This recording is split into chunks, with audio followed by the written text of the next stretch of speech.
So when the rebels link up, 3 words, let's ride out. It's been a long time coming, my nigga, but the time now. Do you understand the words that's coming out of my mouth? They done put Chris Tucker on this bitch, let me find out. When the rebels link up, 3 words.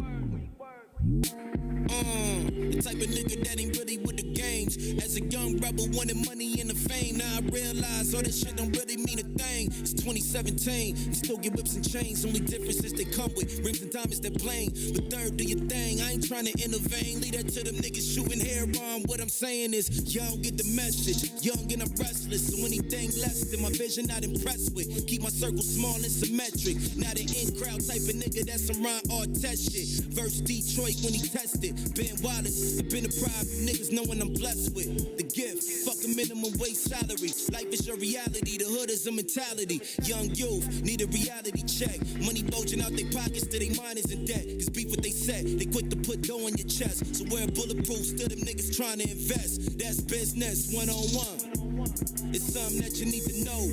We only gain power when we turn which way the heat is blow. So when the rebels link up, 3 words, let's ride out.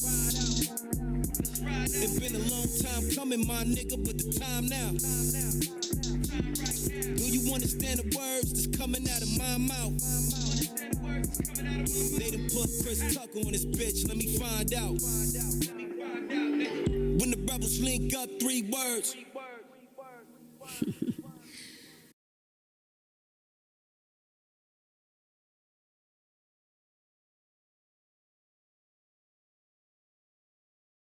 Yeah, blues in the inner city. On this road so long, feel like it's been a century. Panhandling this shit, feel like I'm pinching pennies. On corners holding a sign, in the hand is empty. Rebel with a cause, I'm in Della out the penitentiary.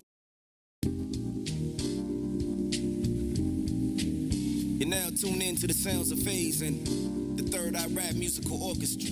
Know what time it is, my nigga. Are we obsessed with mediocrity?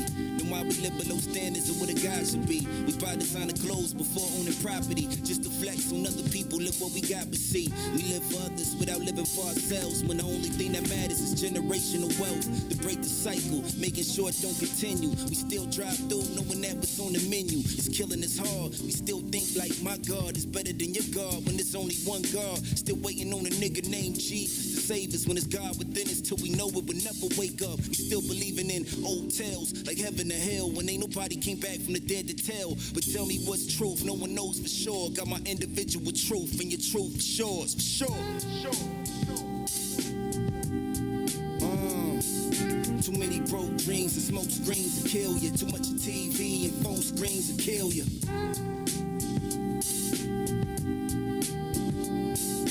Too much Hennessy and social feeds can kill you. Too much of anything and everything can kill you.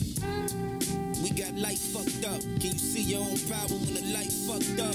Still listen to drugs and murder when we out. Bodies dropped and all of a sudden the violence gotta stop. Gotta keep a bottom on the shelf. Say we never turn down a fade, but to run away from ourselves. Still dealing with the problems within. Females seeing celebs and wanna look like them, with titties and ass shots while poking their ass out. For what? Just for a nigga to fuck them and cash out. Still lost to what's really going on. It seems right in front of our face, but we looking down at our phones. Can't escape it, no. Quit looking for preachers and spiritual teachers and go within for the faith and hope. Only when you close your eyes then you see. Stop worrying about eyes, start worrying about we, for sure. Too many broke dreams and smoke screens to kill you. Too much of TV and phone screens to kill you.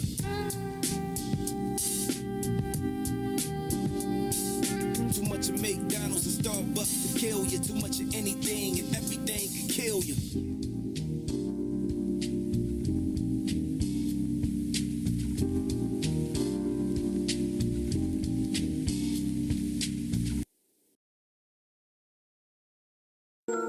So when the rebels link up, 3 words, let's ride out. It's been a long time coming, my nigga, but the time now. Do you understand the words that's coming out of my mouth? They done put Chris Tucker on this bitch, let me find out. When the rebels link up, 3 words.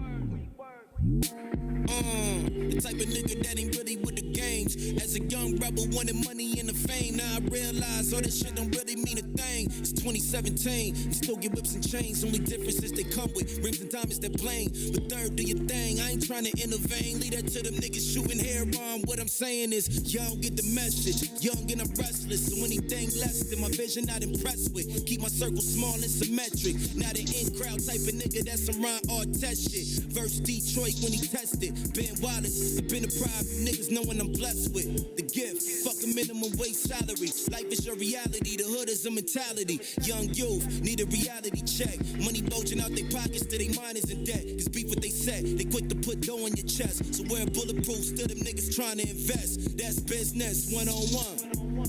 It's something that you need to know. We only gain power when we turn which way the heat is blow. So when the rebels link up, 3 words, let's ride out. It's been a long time coming, my nigga, but the time now. Do you understand the words that's coming out of my mouth? They done put Chris Tucker on this bitch, let me find out. When the rebels link up, 3 words.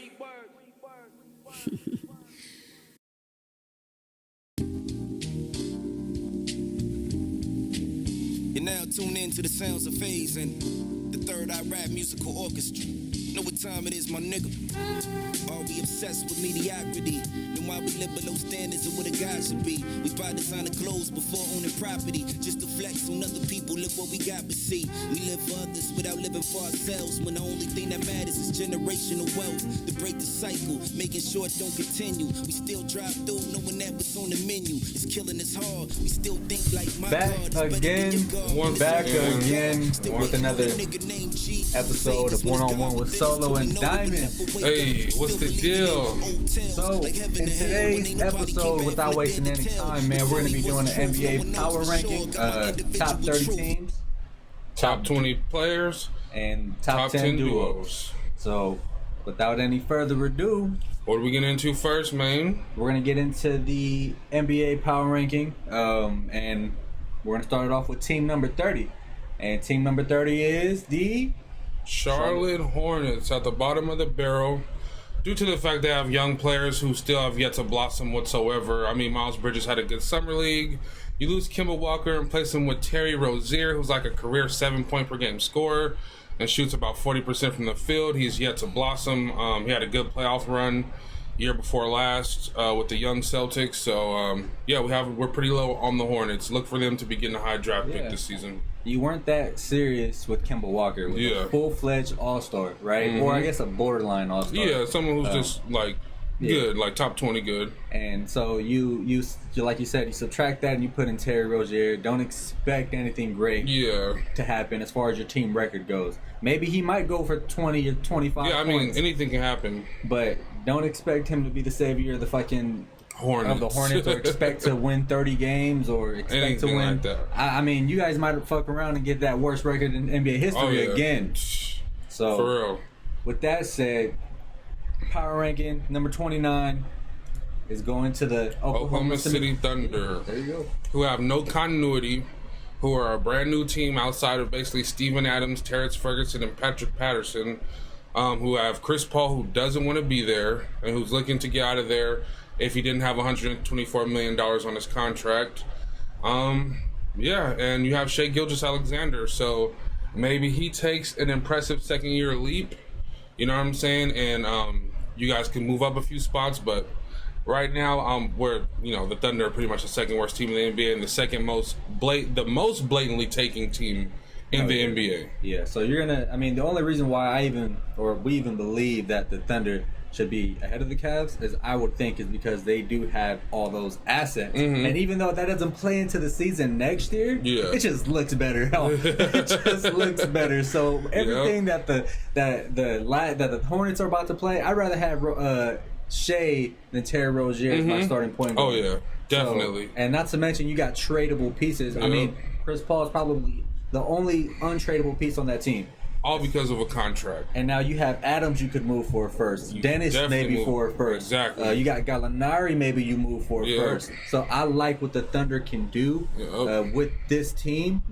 I do think they can win more games. So I think they're a better team than They can go Hornets. full trust the process right now Yep. for Oklahoma City. So you got some talent and you got a bunch of assets. And number 28.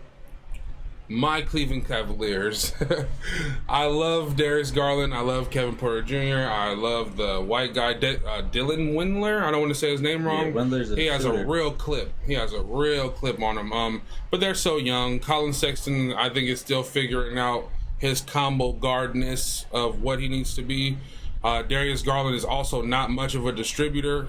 So that's probably going to be a little clunky. I probably see Sexton getting moved in the future, but they have a young, exciting team. Kevin Love's still there. Larry Nance is still there. Jordan Clarkson's still there. So they have some guys who can play at the NBA level, and they have some young, exciting rookies. So that's why they're not at the very bottom, because they have a chance to finish at the bottom of the East. So, but they got some young talent that we like, and they got their draft pick next year. I mean, they could be interesting fairly soon here. Now, as far as winning games, of Yeah, course, that's they're not not going going to to win. happen. They're not going to win any games. And Yeah. of course, the Thunder, if for whatever reason they Chris Paul throughout the season and don't move any pieces, Yeah, are they could definitely win more games than the Cavs and for are sure. going to be way higher on this list when it comes mid-season, right? Yep. Or even like the quarter of the beginning of the season. But I don't expect any of that to happen. Like you Yeah. said, this is the full-fledged tanking, the most blatantly Tanking team in the league. exactly. So with that in mind, I look at the Cavs roster and I see a lot of potential. Yeah, they want to get something done. Like, they want to win some games. And, you know, they got a new coach who's a great coach from Michigan, John Beilein. There's a lot of things to like about him as a coach going to the NBA, the spread kind of offense that he runs and the type of defense he plays. He's switching, one of the only college coaches that switches pick and rolls in college. So, And you're getting your best player back in Kevin Love. yep, fully So- healthy. No more J.R. Smith. I mean, the Cavs could be interesting. Tristan Thompson, fully healthy, he could play. Like, you know, he could be like an 11 point, 10 rebound a game guy. Then you have Clarkson, you have Osman, you got guys like you said that Yeah, they wanna can play. They're not looking to lose every game that they play next year. That's like for the sure. Thunder, and I think like the Hornets. Yeah. So that's why ranking the Cavs ahead of them is probably It makes the most sense. exactly. So At with number 27, 27, we're gonna go with the Memphis Grizzlies. and this Another is all potential. exciting young core, enticing young core. Will probably for sure finish at the bottom of the West because there's like every other team has a little bit more than them as far as experience. But I mean, you're talking John Morant, Jaren Brandon Jackson Clark. Jr., the Summer League MVP, Brandon Clark. Like, Josh Jackson. oh, then now they have Josh Jackson. Like, they have an exciting young team, but they're not gonna win very many games at all. I mean, Josh Jackson's still trying to figure it out. He knows I was high on Josh Jackson, and he hasn't figured out a single thing in the NBA yet. Yeah. Not even his defense. I think this is going to be one of the most exciting teams to watch lose. Oh yeah. You know They're what I'm gonna be saying? fun. Yeah, They're gonna be fun. This is gonna be one of those teams where you want to keep an eye on for the future. That's probably gonna be in a lot of games. A lot like the Hawks weren't Yeah. really in games mostly with, or like the NBA teams, but when it Yeah. came against the best ones and they were challenged. They'll make a lot of late runs. Exactly, And Trae Young. Trae Young hits. What do you have? A game winner against San Antonio? Yeah, Yeah, like so. you get a motivated team full of young guys that want to prove something, and Jaren Jackson coming into his second year off a really good first year. Oh yeah, he was putting together an rookie of the year type rookie season before he got hurt. His numbers are right there with Luka. I mean, he hit early in the season. He hit a face-up three right in LeBron James' face to ice the game against the Lakers in like November or December of last year. So before he got hurt, he was really, really on one. He seemed to right along with Luka be the one to translate the best to the NBA in the first couple months of the season. Now, of course, over the course of the season, a lot of things could have happened.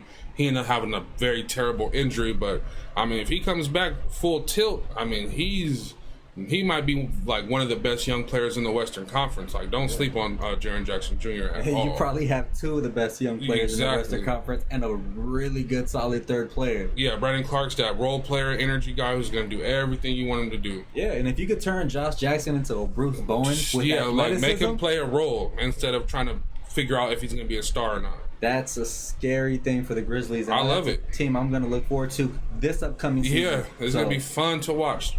With number 26 in our John Morant has to power get ranking. So the Washington Wizards. Okay. Now, I'll go ahead. Okay. Now, I hated what the Wizards did. Like this draft and this offseason, they were in a prime spot at number 9 to pick a really, really top end talent like Cam Reddish or Sekou or Tyler Hero or somebody who had high end talent, and they chose not to do that. And Rui Hachimura showed in the summer league why he's not a high end talent. He had some decent games, but he doesn't have enough speed to beat wings, and he doesn't have enough size to beat big men. Mm-hmm. So, like, that showed in the summer league. If that shows in the summer league, it's going to look ugly during the season. The reason why I agree them being ahead of these other guys because they have the best player out of all the teams behind them in Bradley Beal. Yeah. So, he's going to hoop. He's like 25 a game plus. Getting more and more efficient from 3, has one of the best looking jump shots in the game, can get to the rim now. He's a bona fide, solidified all-star. Not a fringe all-star. He became the real deal. So that's why the Wizards deserve to be in front of all these guys. And Thomas Bryant's not bad, former Lakers. Shout out. Yeah. So, I mean, like you said, Bradley Beal's going to win them some games alone. Not to mention if John Wall could come back looking a little bit like himself. Mm-hmm. And even if he comes back looking a little bit more like a point guard than the attacking guard that we're used to seeing, hopefully that's what happens for the Wizards in this case. Mm-hmm. So that way they can get some guys to want to come and play with the Wizards, because if not, you're going to have to blow this shit up. Hell but, yeah, Wizards being in front of these teams, I think definitely has a lot to do with Bradley Beal. A lot with Bradley Beal. And if Bradley Beal was not on this list, they would definitely be number 30 or 29. Shouts out to Bradley Beal, keeping his team somewhat afloat. Exactly.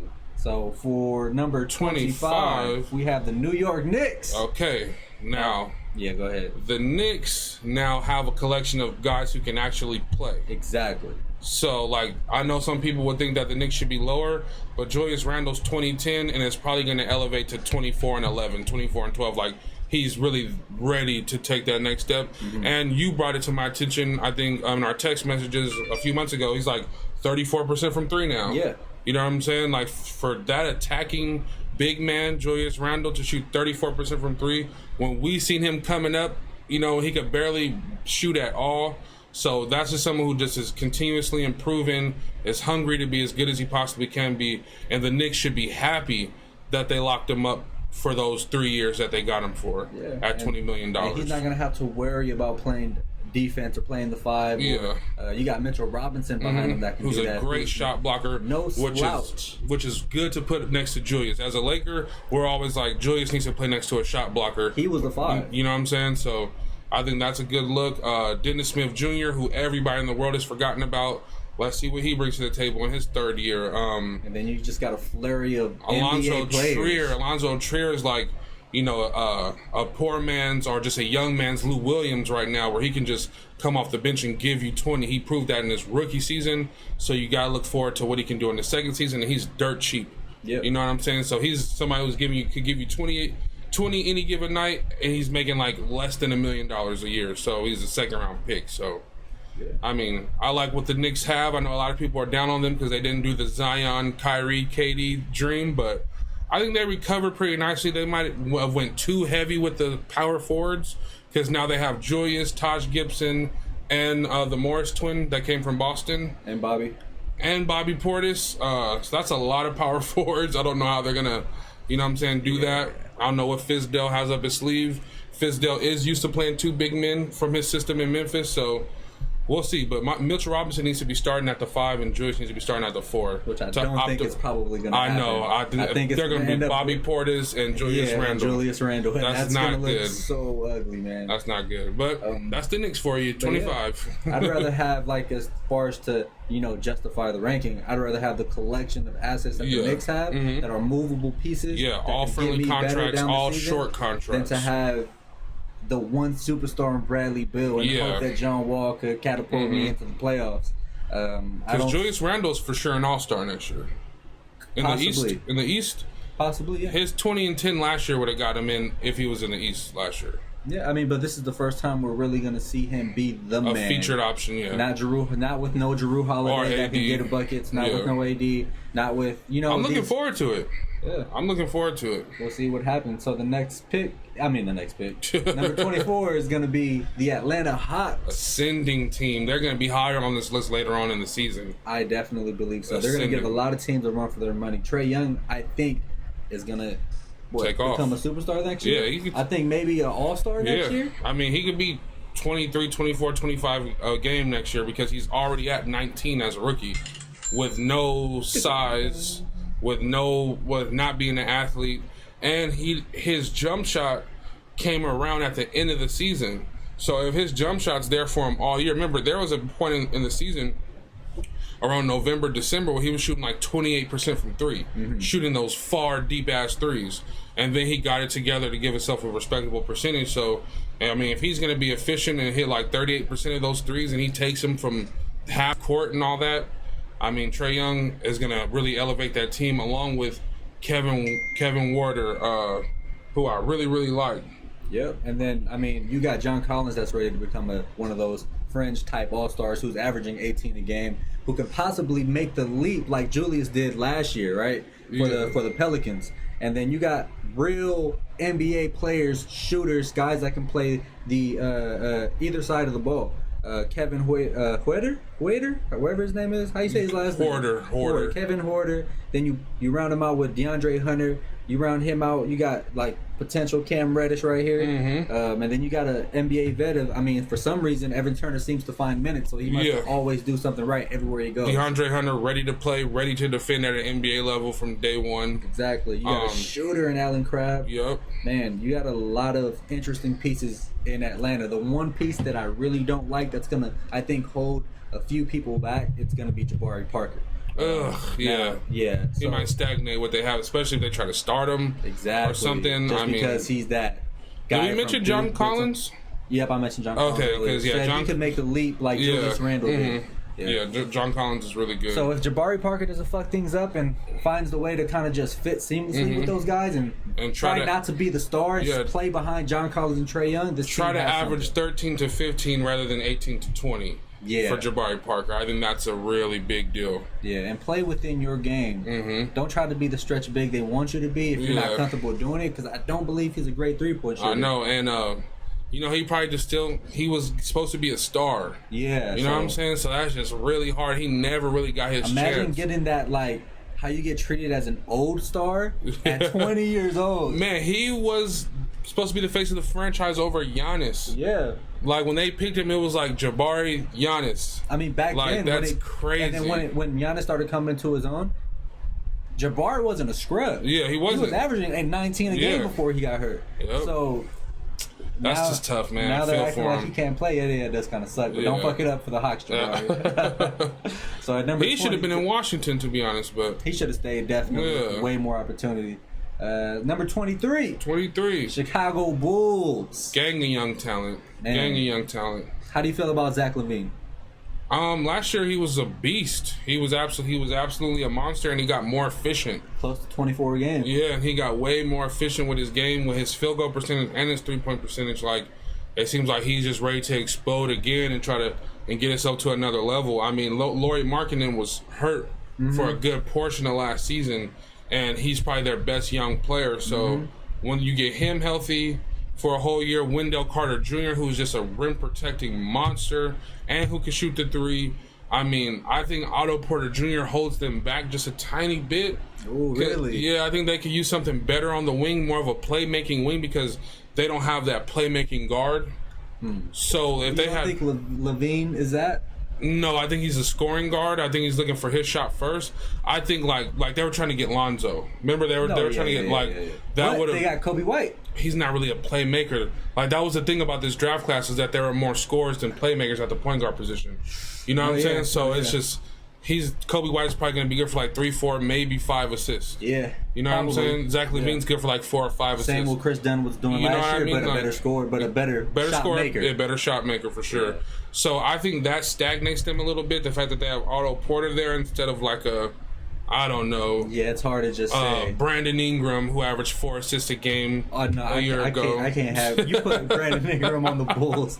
That'd be bad. I always bring up Brandon Ingram. If you have a lot of potential here, man. Like you said, Lauri Markkanen is their best player, and I don't think people understand that because they look at the numbers and say, Zach LaVine. Exactly. No, but once you see this guy hoop and get his full season under his belt, he's nice, you man. put him alongside, you said Wendell. Yeah. But then now you got a guy in Gafford, right? Yeah. That's doing the same things. Come in, protect the rim, everything. Like, I like what Chicago has going. This is a team I could see fighting for the 8th seed. Yeah, and their coach is hard on them. You know what I'm saying? And they had to end up adjusting to it. And I think that coach is going to be good for Kobe White because he's probably going to hold Kobe White to his feet to the fire. You have to play make. You cannot just shoot a bunch of threes and a bunch of mid-range 1-foot shots down. Kobe White has a big old bag of tricks. You know what I'm saying? Yeah. Like different shot making abilities and stuff like that. But they need a facilitator so bad. But the crucial part about Kobe White is that now you get someone else at the guard position, right? That's going to sit out at the 3 like Chris Dunn did a lot last year, but that could actually hit those shots. Oh, yeah. That could actually really penetrate and kick out instead of just penetrate and settle for a bad layup. Yeah. So you got some intriguing pieces here, but I want to bring something to Otto Porter. He got that big contract in Washington because everyone expected him to be that 3-and-D wing like Chris Middleton is, right? Yeah. So do you think that how old is he? 25? 25, 26-ish, like a year younger than us. So it took Chris Middleton a few years to get to that point. Yeah. So you don't think that Otto Porter next year can become that scoring guard? I don't like his one-on-one game at all. You know what I'm saying? Just his off the dribble game is just not there where it needs to be for me, and I don't see it. I don't see it developing, but I mean, of course, if it does, I mean, more power to him, more power to Chicago. But his one-on-one game to be able to break down a defense and kick out to open shooters or break down a defense and get his own shot, it's like he's too dependent. He looks so good with a healthy John Wall. Yeah. He looks so good with a healthy John Wall and Bradley Beal and Marcin Gortat when Gortat could still play. He looked good between those guys because they had so much gravity. So what about now when he has a full team of guys at every position? I just don't know who's going to get him the ball in his spots. Now, if Kobe White can, good job, because, you know, Otto Porter's deadly from the corner 3. Yeah. Otto Porter's deadly from the box on the mid-range. You know what I'm saying? That 10 to 16 foot jumper. But last year it was so clunky because Chris Dunn just couldn't get him the rock where he needed it. You know what I'm saying? So hopefully Kobe White does that. There was no playmaking first guards in this draft, and they just so happened to have the 6th pick. It was just a weird year to have to pick a guard when you don't need a scoring guard. You need a playmaking guard. They had to pick who they believed in the most. I mean, exciting team the Bulls are. Yeah. This year, this is going to be a team they're going to want to look into. Oh, yeah. So the next number is the Phoenix Suns. Okay, now this is good. If this is how it really shakes out for Phoenix, this will be their best year in like time. 8 or 9 years. Yeah. Because they've been finishing at the bottom 2, bottom 3 for a very long time. I mean, you have the more ascension of Devin Booker, who we just been talking about, who averaged 26.6 points per game and 7 assists per game last year on a losing, dreadful team with no real help around them, especially in the backcourt. And there just was no playmaking guards. You know they wanted a playmaking guard. And they got it this year. With Ricky Rubio. Yeah. But is Ricky Rubio, you know, what you really need? Hopefully he is. Oh, yeah, I definitely think so. I hope he is because he can defend. He can defend and he can get the ball where you need it. Think about where Devin Booker had never had someone that can get him the ball in his spots, right? He had to always create that for himself. So he looks like this ball hog. He looks like this guy that doesn't want to pass the ball. Well, that's because he had no one to help him with that part of his game. Mm-hmm. He had to do it all himself. So are the assists coming down and the scoring going up? Or? I definitely believe so. I mean, you can't get we're looking at a 30 point per game. Are we going to look? Well, he averaged 7 a game last year. Oh, yeah. That's what I was saying. Is he their playmaking guard? Are they turning him to James Harden? Like, if he does, that's averaged dangerous. 7. That's 7 assists a game in his 4th year with 26.6 points and a 20.8 PER. He had a really, really great season last year. So, I mean, Booker. He averaged just a hair less assists than D'Lo. D'Lo averaged 7.2 assists a game. He averaged 6.8 and was an all-star. So, Victor Oladipo last year was an all-star, which is crazy. I mean, you got a lot of talent there, man. And if Mikal Bridges Bridges can become that third guy that they need. And they took Cam Johnson, who's a sniper. Yeah. Cam Johnson. Cam Oh, Johnson. Cam Johnson has a real clip. He can really shoot. But You got a team full of guys that can shoot. Yep. Every big on this team can shoot. You have Yep. Ayton that can shoot the three. Bangs that can shoot the three. Kaminsky that can shoot the three. Yeah. I mean, they're trying to do something. Who's their coach? Monty Williams now. Monty Williams. So they're Yep. trying to do something special out there. They're trying to be. They might be trying to get back to that old school Phoenix Suns type Yeah. of offense. They can, man. They definitely can. So, but Who we Phoenix got at Suns, 21? because of Devin Booker, Yeah, definitely. it's Mainly extremely because exciting of Devin Booker. next year. So at 21, we got the Timberwolves. I mean, this is really based on Karl Anthony Towns, who's just a statistical marvel, who's a PER marvel, but his defense is lacking, especially for his size, and his leadership is just non-existent so far, but he's only 4 years deep into the league. Maybe in that fifth season, he takes that elevated leadership role where he can more so galvanize the people around him and make guys better. Karl Anthony Towns is a gifted passer from the low post. He's a 40% three-point shooter already, and he's devastating on the block. So, I mean, it's really, can Cat get these guys to play more to his level and get some actual wins in the West, which is really hard to do. And Andrew Wiggins, I mean, he just is who he is. You know what I mean? It's just like, And it that's is what what it Jimmy is Butler there. tried to be and try to do last year, but it just doesn't resonate for that team. Yeah. So I don't know if Cat could be that, but like you said, if he can get the best out of Wiggins like he did 2 years before, where Wiggins was averaging 24. Yeah. If you can get that Wiggins on a nightly basis, you got a playoff team in the West. Yeah, and then and can Jarrett Culver come in as a prize rookie and not have a major role but make shots and be a secondary playmaker like we seen when we broke down his film. Yeah. So I like what they have going on. I mean, it's really based around Cat. You know what I'm saying? Yeah, that's the Wolves at 21. Yeah. That's the Wolves at 21. Number 20, we got the Miami Heat. Yep, that is they still have Goran Dragic. I know they're trying to trade him. He's in the last year of his deal. They have Jimmy Butler, of course, who's there. He's motivated. It's finally somewhere he wants to be. He got drafted to Chicago. He got traded to Minnesota. Then he got traded to Philly. This was the first time he got to pick his own destination. So I look for him to be motivated, finally happy with the situation.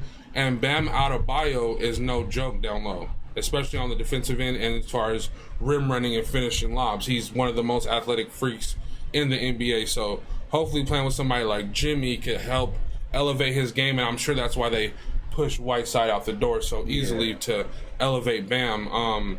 I think they're emphasizing defense. You know what I'm saying? Yep. Hassan Whiteside, although he could block shots, He's wasn't not a good great defender. Exactly. So you're going to pair Jimmy with Justice. You're going to pair Jimmy with Bam, and then you're going to pair Jimmy with James Johnson, and then you got shooters like Tyler Hero. And then I mean, I honestly think this season really depends. The success of this season of remaking it into the playoffs as a 6 to 8 seed is going to depend on the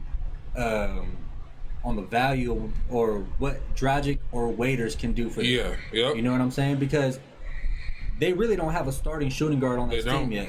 Not yet. So Dion Waiters can either take that job or Harrell could take that job, and you're going to need some real scoring value because Jimmy, I don't believe, can get you 24 on a nightly basis like Booker can for the Suns or who's the other guy? Like fucking Bill can do for the Wizards. Yep. So they're going to need a collection of their assets that they have, and they have some pretty good assets to win games. And They're going to be they're going to try to make all their games.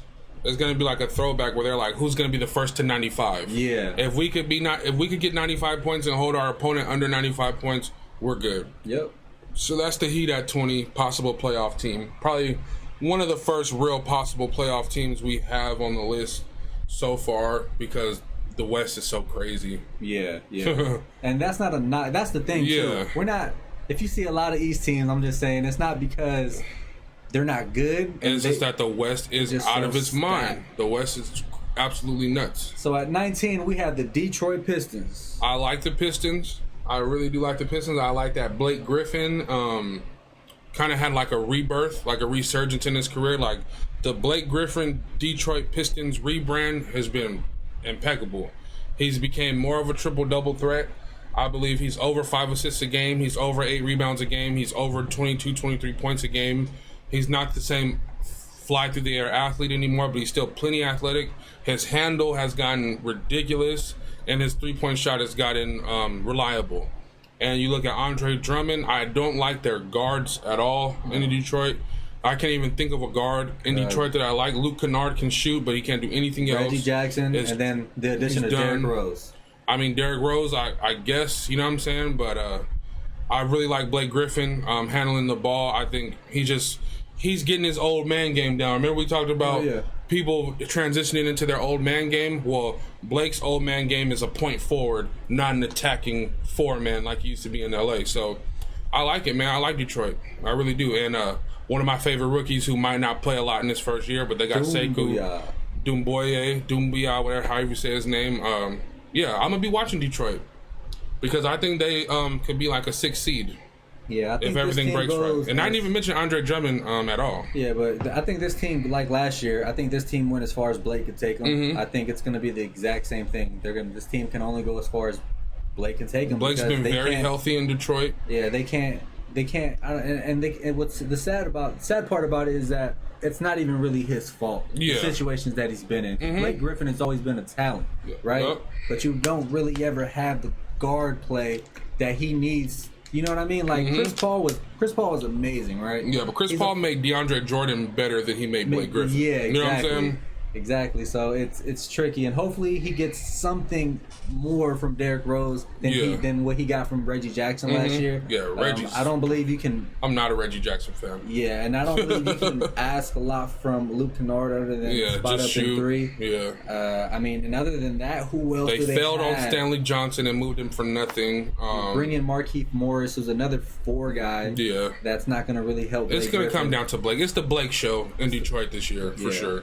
So at number 18, we got the Orlando Magic. Okay. Now the Orlando Magic is sporting one of the best big men in the game that nobody talks about. And Nikola Vucevic, they got him locked up going forward. Terrence Ross, they locked him up going forward. They're basically bringing their whole team back. And what they're hoping for is the addition of Markelle Fultz. That Markelle Fultz is going to come in and give them something at the guard position that they just didn't have with DJ Augustine. You know what I'm saying? Like, I guess a little bit more dynamic, but DJ Augustine was very good last year. He really helped win them a playoff game versus Toronto. He's lit Toronto guard. up. Him and Darren Collison were underrated guards that I think could have got big pays if he was a free agent. Yes. Yeah. So I like Orlando. Don't want to spend too much time on Orlando. They're solid. They'll be an 8, 7, 6 seed type. And we'll be talking about Vucevic more later, and that's the only person I really want to talk about on their team. So, unless you have something else to say. Not really, other than I like the addition of Al-Farouq Amino. Wing defender. Yeah, you got someone that couldn't do that for you last year. Terrence Ross, Jonathan Simmons, Evan Fournier. And they're waiting on those long guys, like we always talk about. Bamba and Isaac, they just hurt. Yeah, so now you plug that guy in, and I think you got something okay. Again, another 8 seed type team. So, we have at 17... the Sacramento Kings. This team is intriguing. Very much so. They've added a ton of veterans, and Trevor Ariza, Dwayne Dedmon. They overpaid for both of them, but they now have them. Yep. That fit with their core of young players. They're hoping for a huge year from Marvin Bagley. They're hoping that Harry Giles has gotten himself healthy and can add to what they have going on. That's why they're willing to get rid of Willie Cauley-Stein to let Harry Giles step into that role. And like De'Aaron Fox and Buddy Hield, I mean, they're already good to go. Already one of the best young backcourts in the game. I mean, they got a fucking really good point guard, shooting guard, small forward combination. Exactly. Bojan or Bogdan, whatever. Bojan. It's like, he's Bojan. The one who went to Utah is Bogdan. Okay, so him. Yeah, Bojan killed the Lakers last year. Just destroyed the Lakers last year. Sniper. Yeah, man, that's the Kings. Luke Walton has a much better coaching staff around him than he did with the Lakers. I mean, he added Rico Hines to his coaching staff. He added the this female coach who coached with another NBA team last year, and she's like a rising coach in the league. He only brought Jesse Mermis over with him from the Lakers. Everybody else is new on his coaching staff, so I know a lot of Laker fans were like, why did he never do that while he was the Laker? But, I mean, I look for Sacramento to take a nice leap to have veterans on their team who can still play. They don't have Luol Dengs on their team who are just gonna That more you just so add hear it for from that morale of veteran leadership. Trevor Reeves is still gonna play. You know what I'm saying? I'm looking at that 5 spot for him, man, and I hope they don't try to insert Bagley into that 5 spot. Yeah, no, he's a 4. I like what they have there with Dwayne Dedman. I think he could be the Brook Lopez of that team. Yep. I like shoot it. I like how they added that dude from Phoenix who used to play the center from Phoenix. Rickwan Holmes. Oh, Rashawn Holmes, who's a good role player. They added Rashawn rebounder, Holmes. shot blocker. So you added a lot of talent around the guys that already had talent. And Luke Walton is going to play to De'Aaron Fox's strengths. Yeah. They're going to get up and down. Luke Walton has been trying to get his point guard understudy. He had D'Lo, didn't work. He had Lonzo, didn't work. Yeah. Now he has Fox. I'm sure he wants this to work. And now he has the team that he wants. He has a lineup you can stretch completely out. Yeah. And all 5 out. That's what he wants to run. Harrison Barnes is at the 3 for them. Just going to be solid. You know, he's going to be there for a long time for a lot of money. And then you got to back up in Corey Joseph. Yeah. Ooh. Oh, yeah.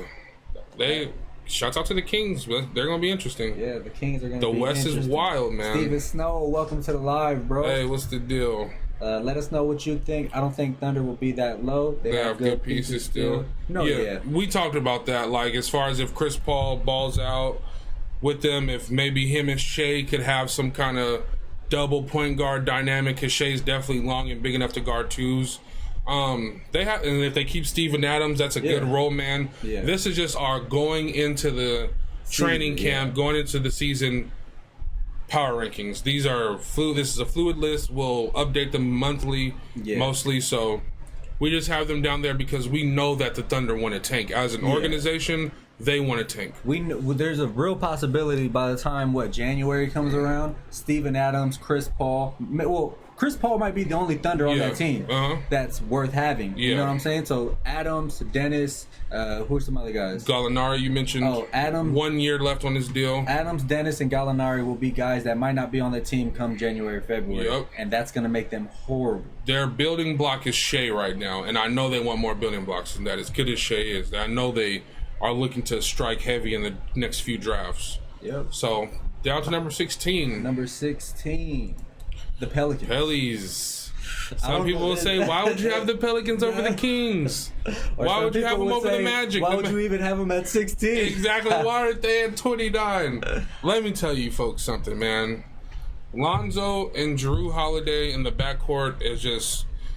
Okay, so Lonzo blew up where? At UCLA. Yeah. Lonzo played with who? Aaron Holiday in that backcourt. Aaron Holiday at UCLA was a really good defender and a sniper from 3. Jrue Holiday is a way better version of Aaron Holiday. You know what I mean? He's taller. They kind of play the same type of game where they want to defend, they want to shoot, but Jrue can get to the basket. I mean, that court is going to be so wide open. And I was watching, I'm not sure if it was The Jump or NBA TV or something like that, and they said Griffin left the backup, and Derek Favors as well, and JJ Redick as well, and Nickeil Alexander-Walker, who seems like he's ready to get minutes in his rookie year, and it's not going to be some guy going back and forth from the G League to the big club. And they left the backup small forward spot open. They want Ingram to be their small forward going forward. They didn't even get somebody at his position behind him. You know what I'm saying? Like, maybe Darius Miller is going to get some of those minutes. I don't even know if they re-up Darius Miller. Yeah. But they kept that small forward spot where Ingram's going to get a lot of minutes, barring his health and all that. Yeah. So I look for him to go crazy because we're kind of thinking, like, man, is Ingram going to get lost in this shuffle that they have Favors and they have Zion and they have Jackson Hayes, they have J.J. Redick and Jrue Holiday and Lonzo Ball, like, all these people. And that fucking press conference where they introduced all of them, it threw me off a little bit because Griffin or Favors said that Griffin sold him on the starting 5-man. Not just being the starting 5-man, but untapping that potential that he couldn't have in Utah because he was playing out of position. Exactly. But does that mean that he's looking for more scoring opportunities, or does that only mean he's looking to be a starting 5 and be the Rudy Gobert of that team? You know what I'm saying? They brought up his rim protection, and Derek Favors is an excellent rim protector. It's just hard to protect the rim at the 4 spot unless you're Anthony Davis and you can roam. But if you're playing the 4 spot next to Rudy Gobert and you have to go do what he can't do, which is go out on the perimeter and try to shift your feet, that just wasn't good for Derek Favors whatsoever. And offensively, Derek Favors and Rudy Gobert are just clogging the paint. Like, they are not a good tandem together. So, I mean, we'll see. I think Jackson Hayes is ready to play more than that they're saying. I think Jackson Hayes is ready to go because he's only going to do simple things. I don't know how many mistakes he's going to make or how well he's going to play defense, but I think he's ready to block shots and dunk basketballs right now. Yeah, I mean, I'm looking at the roster. The only other center on that team other than Derek Favors is Jahlil Okafor. Oh, man, yeah, Jackson Hayes is ready to play. Yeah, so you got to throw him in there. When you got all that freak athleticism on that, playing every other position that can run it every time. He can switch his feet on defense. Like, force feed that man. There's a lot of talent on New Orleans, and we believe that it has a good chance of all coming together well. Exactly. So that's why New Orleans is 16 and not lower on our list. Exactly, and they might end up with the same record that the Heat, that the Magic and the Pistons have at 42 wins or something like that, but won't in make the West, you know what I'm saying? It won't make the playoffs. Yeah. So I like the Pelicans. We love the Pelicans. We love Ingram. We love Lonzo. Get over it. We didn't even mention Josh Hart. I mean, what's there to really mention? It's Josh Hart. We know Josh Hart. You know what I'm saying? He's a good team guy. Yeah, he's a good team guy, but he doesn't. He doesn't move the needle. No. Okay. All right. I don't want to kill Josh Hart. So the next number 15 is San Antonio. San Antonio, and this is mostly out of respect. For real. I'd rather have the Kings and the Pelicans over the Spurs. Their but rosters, out of respect for Greg Popovich, DeMar DeRozan, Aldridge, and what they did last year, taking Nuggets to 7 games. Boy, who is the guy? He's like Weirdo Skip's new favorite player. He's like a point guard. He can really shoot the shit out the ball. They just got him last year. Derek White Jr., I think his name is. Oh yeah. He can play, and he can defend. For a little guy, he's probably like the best little defender in the league, and he can shoot the rock. He can get to the lane, and now they're bringing DeJounte Murray back, fully healthy, lockdown point guard defender, hell of a rebounder, develop an offensive game. I mean, the Spurs are going to be the Spurs. They're going to be consistent. Lonnie Walker was lighting shit up in Summer League. They got a lot of small guards. Yeah, they got a lot of... It's just weird, but we're going to see how... Bryn Forbes, too, who's 6'3", who's another shooter. Lonnie Walker's like 6'4". On a good day, with his, I don't know if he still has the hair all the way up here and shit. Yeah, so I guess, I mean, this is a team that doesn't have to rely on its stars. At all. That's what I really like about it, other than, over teams like Bulls, Suns, Wolves, Heat, Pistons, they rely on their stars so much, but the Spurs have an actual fucking team that can play. If Aldridge and DeRozan were out at any time, either or maybe even together, they might still win games against teams like the Heat. Who did they draft? They drafted somebody in the first round that I think they plan on playing. I'm not too sure, but I can find out for you. Yeah, the Spurs Luka Samanic. Yeah, he's the one who killed Keldon Johnson. Yeah, Keldon Johnson and Samanic. I think they're both first round picks. I believe so, but I can't confirm. Samanic, whatever his name is, he killed the NBA Combine. And remember, he shut it down after he destroyed everybody at the Combine. And then Keldon Johnson went crazy in the Summer League. So they have a lot of guys they're going to throw out there, and of course, why wouldn't we expect Popovich to make it work? And then Rudy Gay just averages a silent 18 every year just on a good, close to 40% shooting Now, people always bring up, Dominique Wilkins is the only person to come back from the Achilles injury. Nope. Rudy Gay has successfully came back from the devastating Achilles injury. Being exactly who he was before, without the athleticism, but found his old man game. So that's the Spurs. Next on the list, we have the Dallas Mavericks. Some people may think they should be lower than this. I do not. Yes, me neither. Luka Doncic, the real deal. I mean, this is 21-8-7, damn near if you round up statistically as a rookie. I mean, that's a more impressive rookie season than LeBron. I know there's people out there who don't want to hear that, but statistically it is.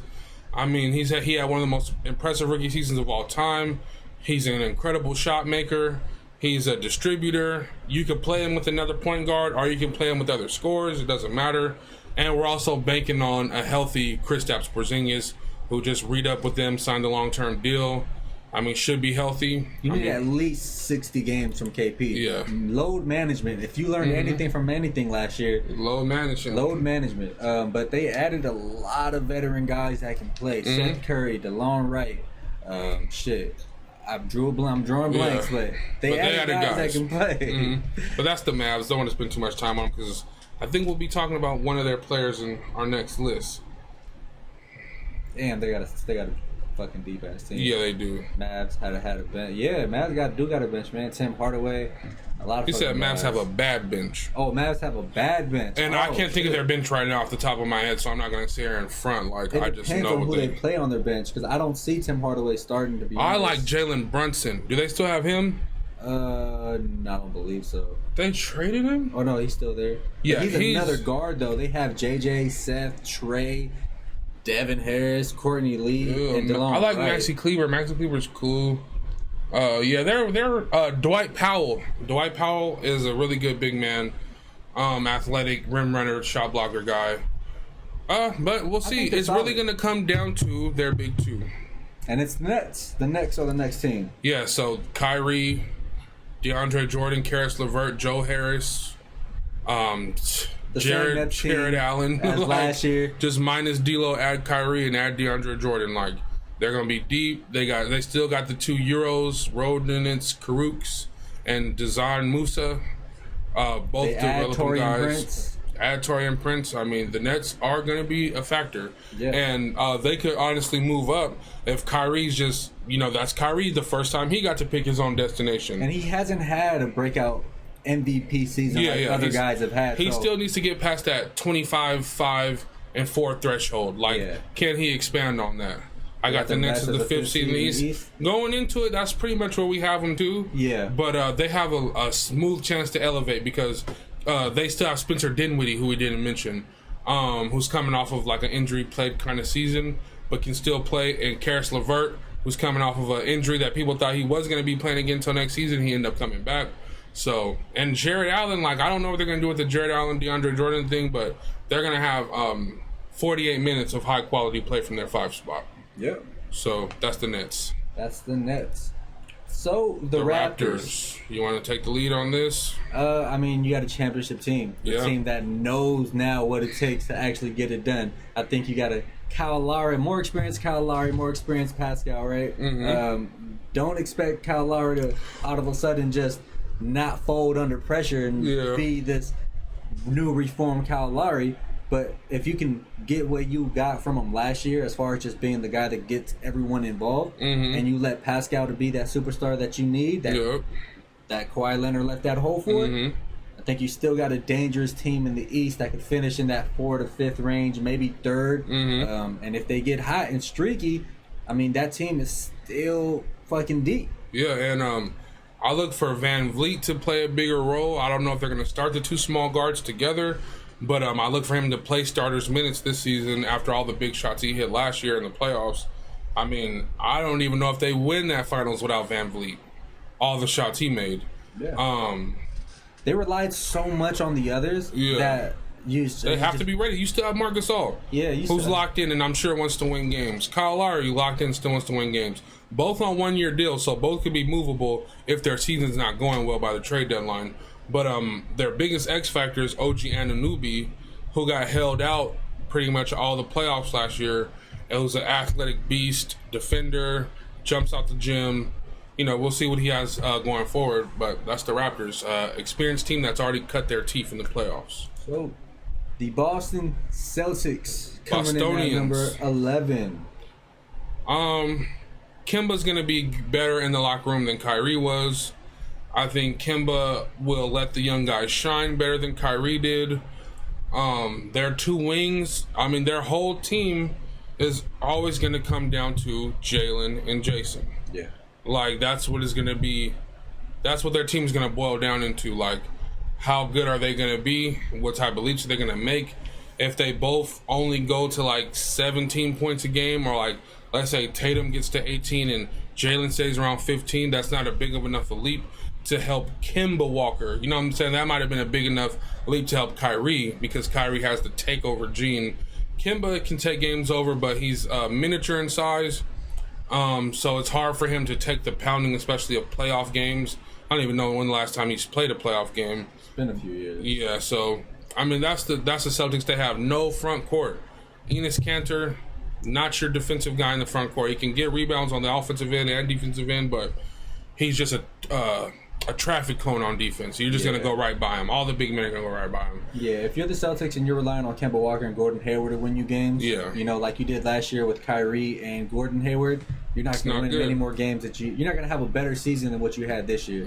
I think you got to push Jason Tatum to be better. You got to push Jalen to be better, and then the growth of those two is going to really help determine how many games you win and what you can do and who you can move.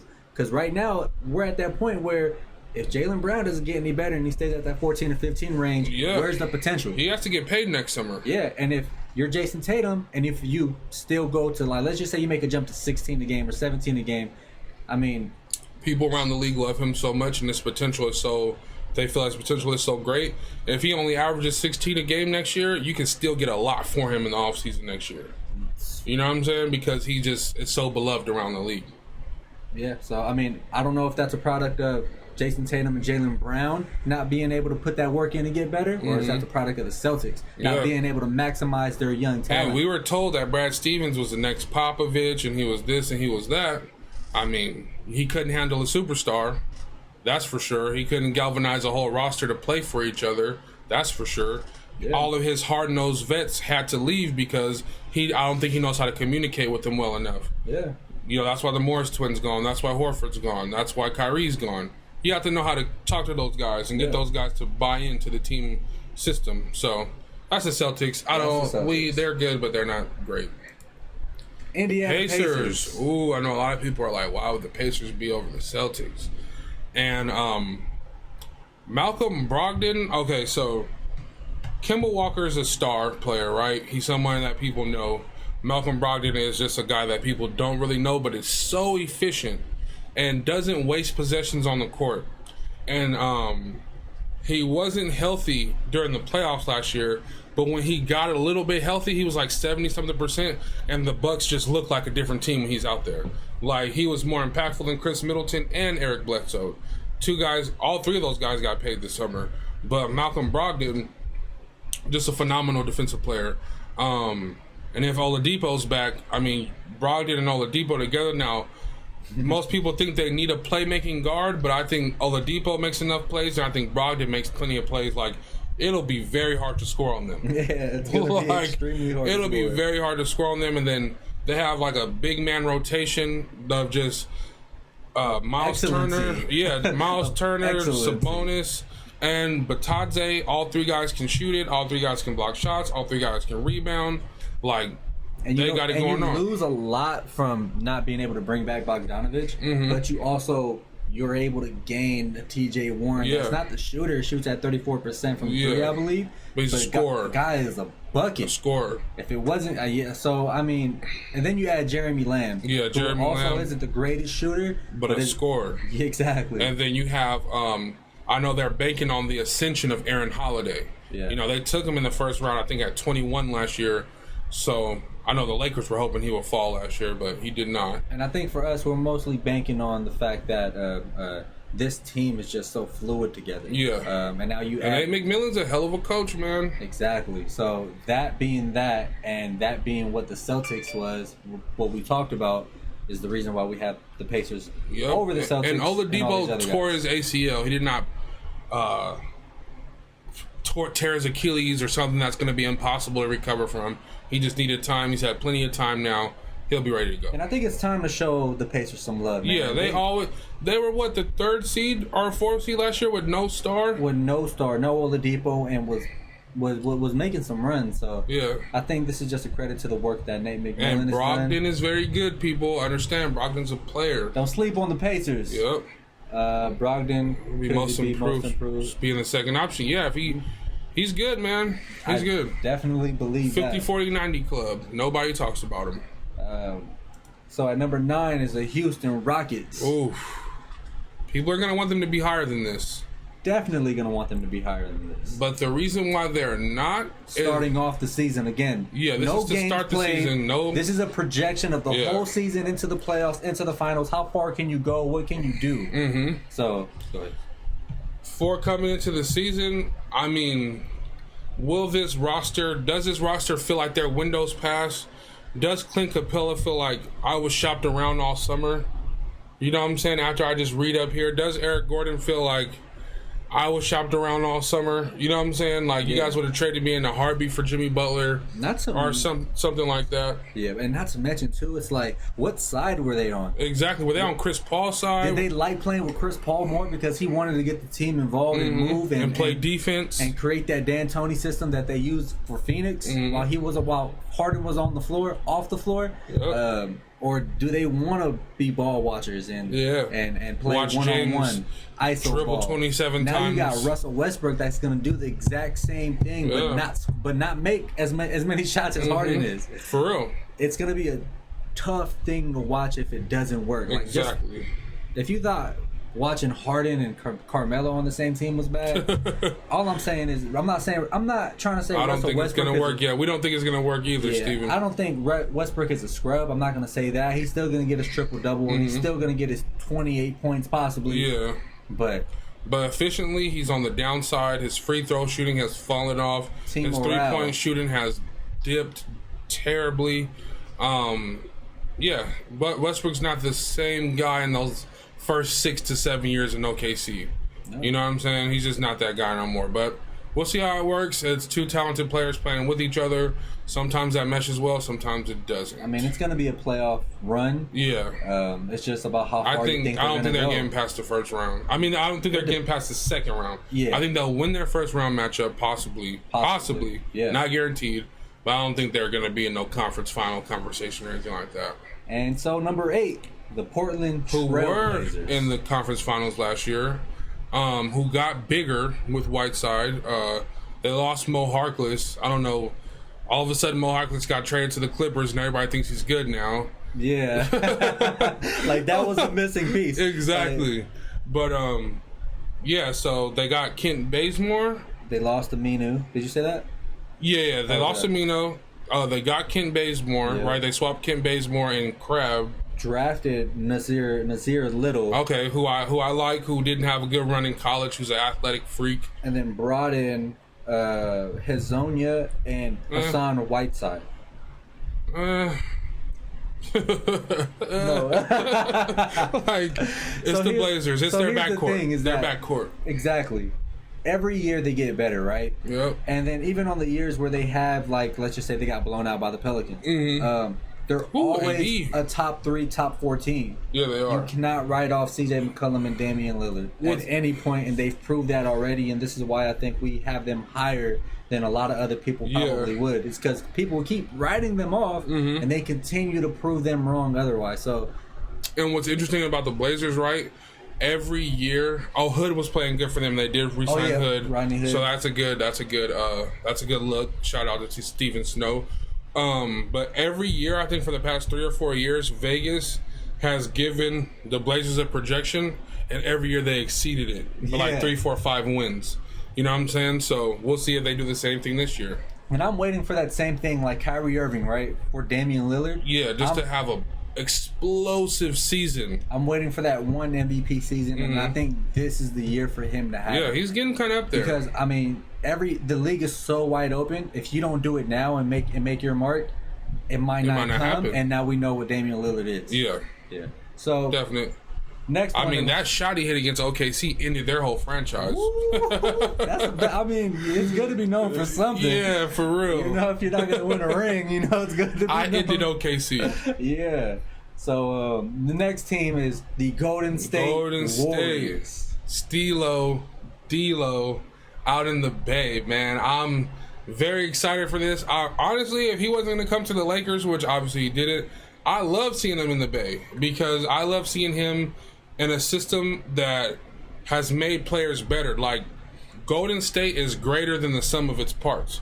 Draymond's not some crazy superstar. I think if Klay Thompson was in a different place outside of this beautiful structure that they have. I think people would see him more as just a super duper sniper who can't put the ball on the ground and can't do this and can't do that. But in the Warrior system, it's like he can do everything because he has a super duper ball handler next to him. Like, I don't know how they did that, if it was luck putting Steph and Klay together, but how do you put that's like hand and glove, Steph and Klay. They're just a perfect match.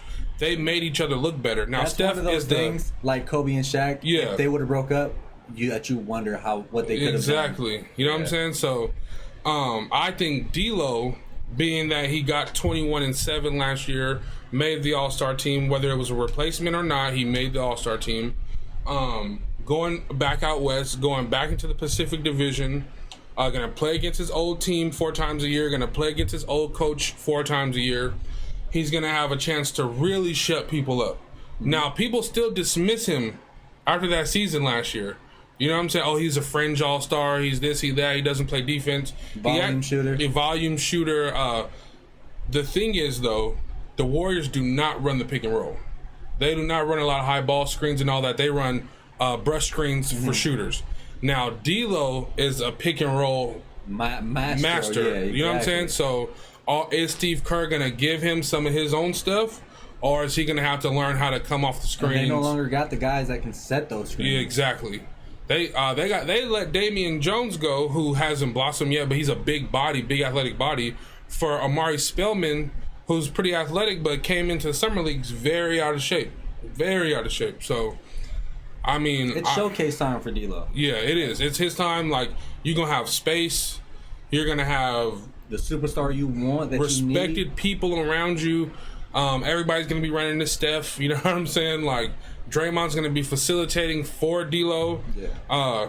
I love it, man. I can't wait to see it. I honestly think, for whatever reason, so D'Lo is gonna be the point guard and Steph is gonna be the two. Yes, definitely. Like you said, because he's not the type to be the one running around and trying to. That's not him. Yeah. So I expect a big year, and then once Klay comes back healthy, you still got Draymond who proved to guys. Man, I remember the conversation, like, Draymond isn't what it used to be. He used to hit wide open threes. He used to be able to command the floor and fucking run the floor and beat had the ball. A hell of a playoff run. And reminded everybody that Draymond is still a top 30 or so player, like a really effective player. Even with a horrible bench, you can't rank that firepower. The Warriors lower than what they are right now. Yep. So 7, they have a lot of room to go up. And at number 6, we have the Philadelphia 76ers. Some people, and they have their reasoning, think this might be the best team in the NBA, or the second or third or fourth best team in the NBA. We have them at 6 because although defensively Embiid and Horford is seamless and it's going to be beautiful to see, offensively, I'm not sure how that's going to work. What they planned for was get into the Eastern Conference Finals against the Bucks. Yeah, so that because they could be the Giannis stoppers. They didn't plan on going to the finals. Yeah. Right? So because you can't play them against, let's say you meet the Clippers in the finals. You can't play the two of them together. No. Because the court's going to be too spread out. If you play the Warriors, do 76ers have enough shooters? They absolutely do not. Nope. They lost a lot of their shooting. Tobias Harris, probably their best shooter now. And they didn't replace J.J. Redick with another sniper. Josh Richardson is a capable three-point shooter, but he's much more defense than offense. Yeah. You know what I'm saying? So they have a defensive, like, we're going to see what does defense do in the NBA in 2019. Because they're going to be a defensive team. Their 2 superstars are great defensive players. Joel Embiid's one of the best defensive centers ever, the numbers say. Ben Simmons is like the best point guard defender in the league.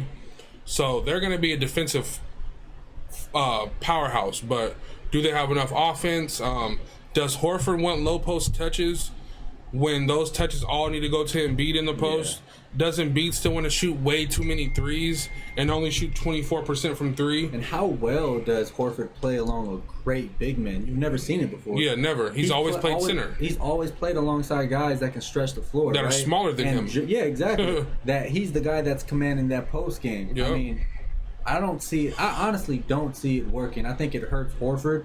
I think it's going to slow down that offense more than what it needs to be slowed.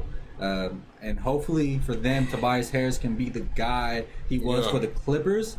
And then hopefully Ben Simmons has some kind of shot. He doesn't need to have a 30% 3-point shooting percentage, right? He just needs to have the confidence to shoot that bitch. Make some and make them respect you. Just shoot that bitch. So next. Yeah. But is Tobias Harris going to play out of position at the 3 when he should be playing the 4? That bothers me. Exactly. Next. The Utah Jazz. Maybe the best starting 5. One of the best starting 5s for sure in the whole game. From point to center, they have somebody who was way above average at their position, honestly. Because I love Joe Ingles. Joe Ingles really, really hurt Paul George like a year or so ago. Not this past playoffs, but the playoffs before that. They were, basically ended Paul George. Yeah, they were one of the best father-son combinations. Oh, yeah. So I love what Utah has going on. We did a deeper dive into Donovan Mitchell. He's very good. I know I've said a lot of things about him, but he's very good. Rudy Gobert, Defensive Player of the Year, speaks for itself. Bogdan Bogdanovic, absolute sniper from 3, 41+% from 3, and like 47+% from the field. Mike Conley getting his chance to prove that he is one of the most underrated players of this era, of this last 10 to 15 years. One of the most underrated point guards. Still has yet to make an all-star team, but got compensated with one of the biggest contracts in NBA history because he is just a hell of a player, you feel me? So we'll see what they have going on. Does Donovan Mitchell take even another leap? Does Rudy Gobert add a little bit more offensive skill set to his game, or is he still just going to be the elite rim protector in the NBA along with Anthony Davis? It's a lot to like about Utah. Yeah, and a lot of interesting things going on with Utah as far as their additions go. You bring in Jeff Green. Yeah. You bring in Emmanuel Mudiay. Yeah. And then you bring in Ed Davis.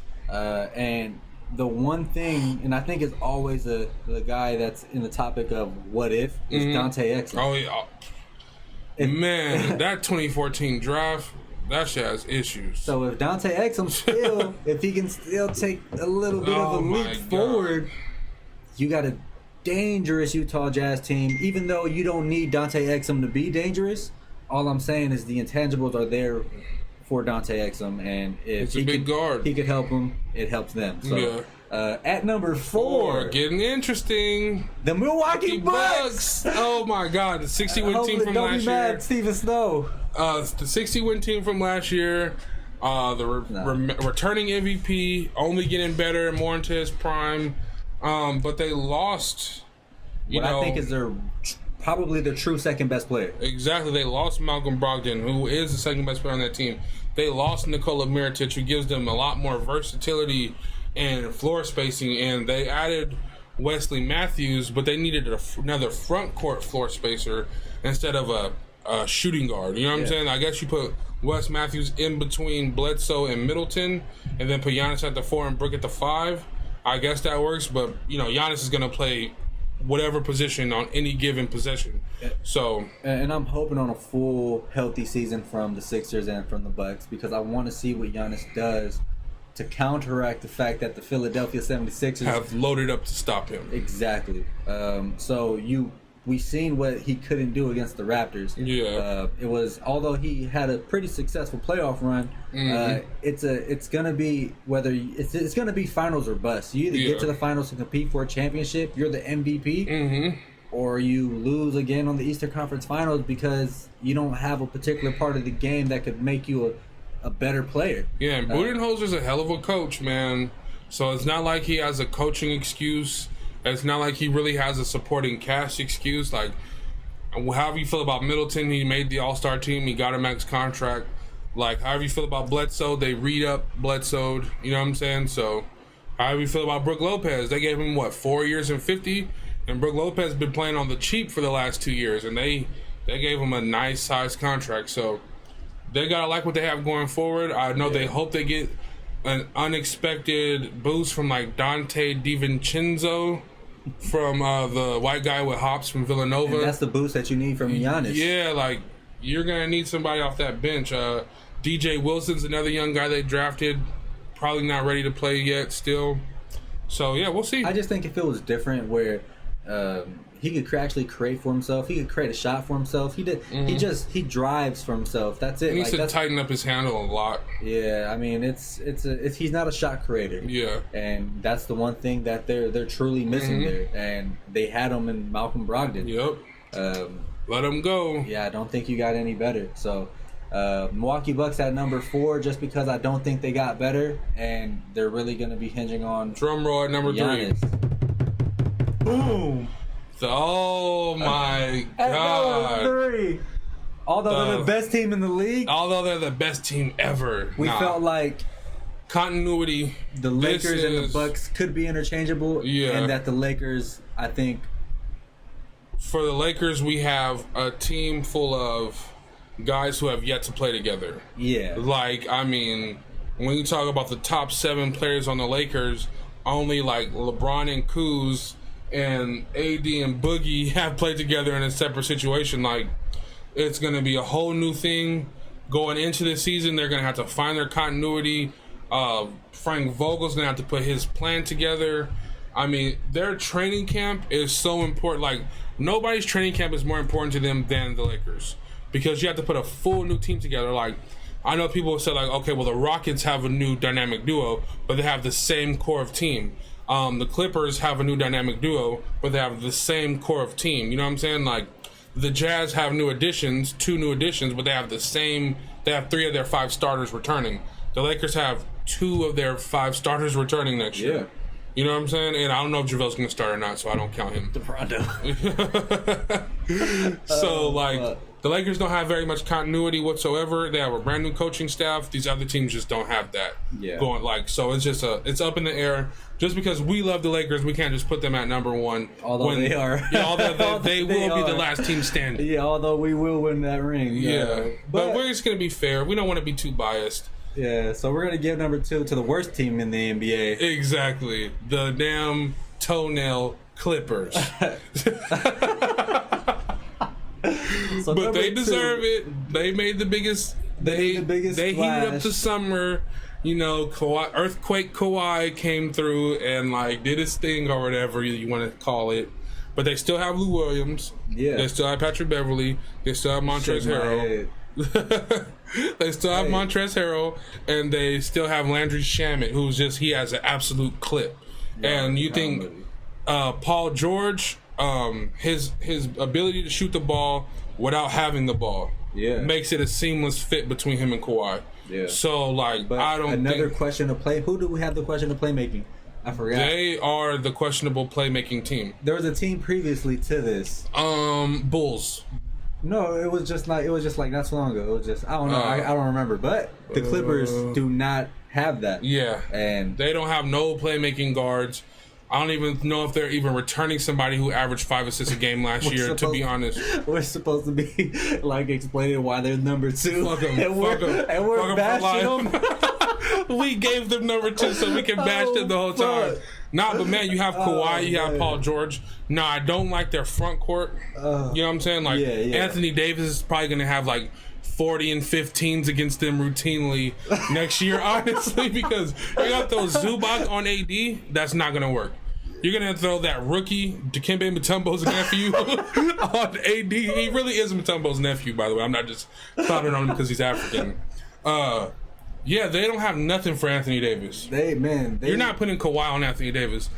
I don't care how good of a defender Kawhi is. That Clippers team was just so good moving the ball last year. And they won 48 games last year? 48 games doing that. Yeah, so now you add 2 guys that's going to stop that ball movement that need 20 shots. Paul George took 24 shots a game last year. Yep. Kawhi took 20 shots a game. Not to mention Lou Williams, 18 shots a game. Yes.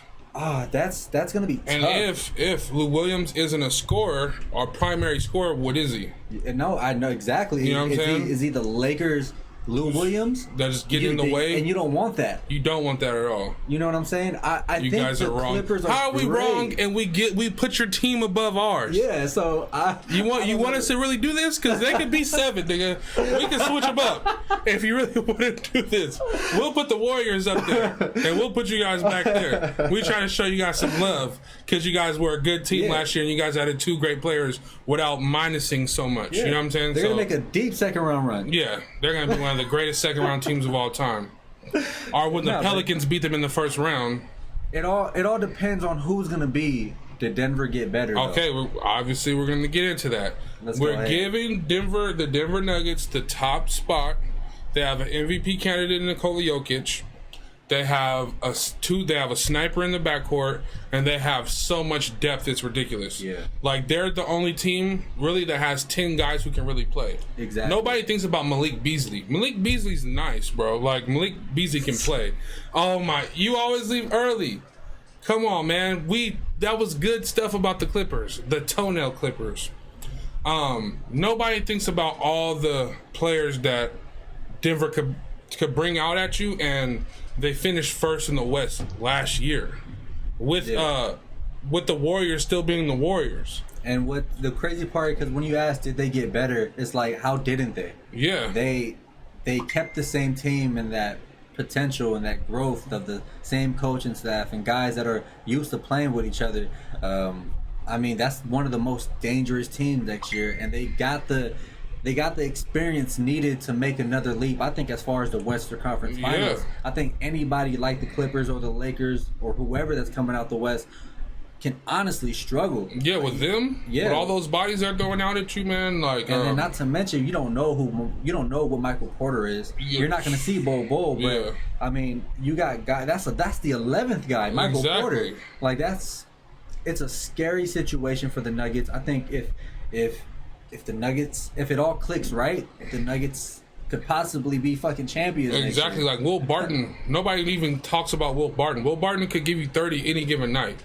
And he's like their 4th, 5th, 6th best player. Like, they're good.